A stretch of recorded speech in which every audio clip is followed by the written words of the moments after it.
So today we're going to break down a late-night monologue that built this entire absolutely wild narrative all around one single thing: a supposed Nobel Prize snub. It's a really fascinating look at how political comedy can construct a story to make a point.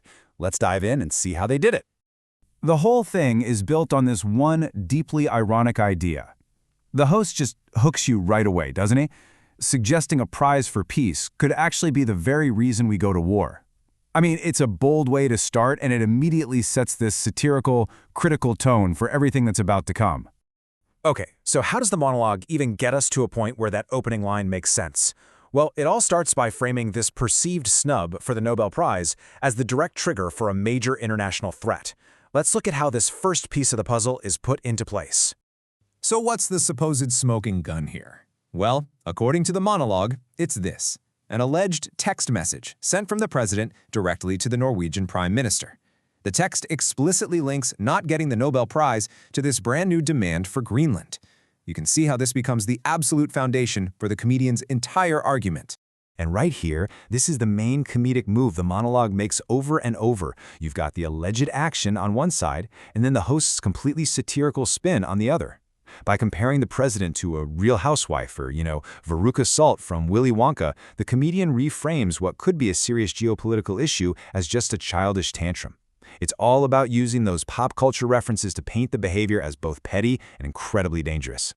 So of course, the monologue doesn't just leave it at a threatening text. No, it builds this whole narrative where that one message spirals out of control into a full-blown international incident over Greenland. You can see how the comedian lays it all out in this really clear cause and effect chain. First, there's the snub. Second, the threat. Third, an AI-generated image supposedly gets posted. And fourth, all of this leads to a massive international backlash.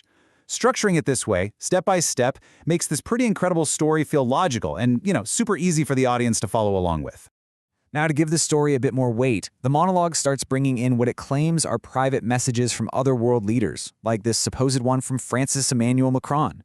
The comedian then uses this to argue that global leaders are basically forced to tiptoe around this maniac, his words, essentially treating the president like a chimp with a hand grenade. And then come the alleged consequences of this so-called tantrum.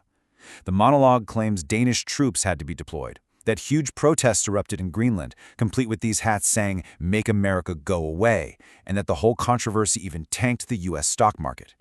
This is all about connecting the alleged behavior to very real-world fallout. And here's where the story gets personal for pretty much anyone watching.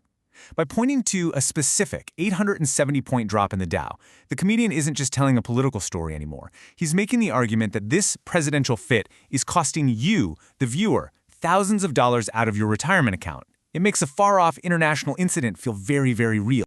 From there, the monologue pivots away from the international stage and zooms right back into the domestic front.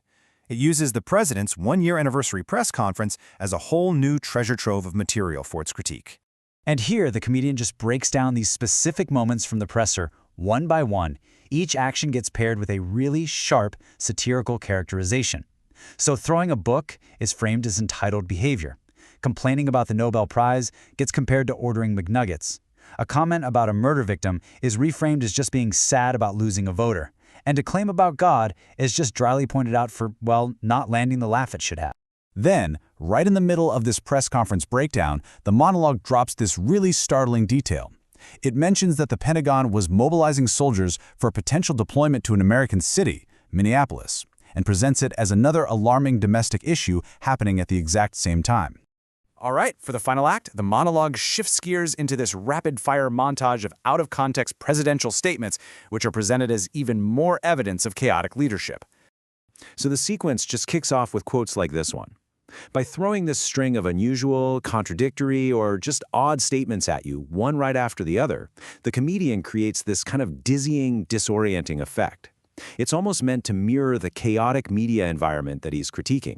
And the montage just keeps rolling with policy statements that seem, mathematically impossible. This is used to suggest that it's not just about strange rhetoric, but maybe a real disconnect from the actual realities of governing and making policy. Next up, you get these really memorable and unusual claims, like this one about windmills. By pulling these kinds of statements out and showing them back to back, the monologue highlights them for maximum comedic and critical impact, really painting a picture of an unfocused presidency. And then, so cleverly, the montage brings us right back where we started. It ends by returning to the central theme of the entire monologue, the Nobel Prize. This just perfectly reinforces the comedian's initial argument that this one obsession is the driving force behind all the supposed chaos. So what's the grand theory behind all of this? The monologue wraps up with this final, deeply satirical idea it calls History Channel jealousy. This completely absurd explanation is the ultimate punchline. It suggests that everything we've just seen is motivated by this bizarre, ego-driven jealousy. It's a purely comedic way to try and explain behavior that otherwise seems, well, inexplicable. You know, when you break it all down, analyzing a monologue like this isn't really about fact-checking every single claim. It's about understanding the method. And it leaves us with a pretty fascinating question. How exactly do these comedic storytellers build these powerful narratives? By taking individual events, stringing them together with satire and exaggeration, they can craft a really potent critique that has the power to shape how we see things. It's a form of commentary that's definitely worth understanding.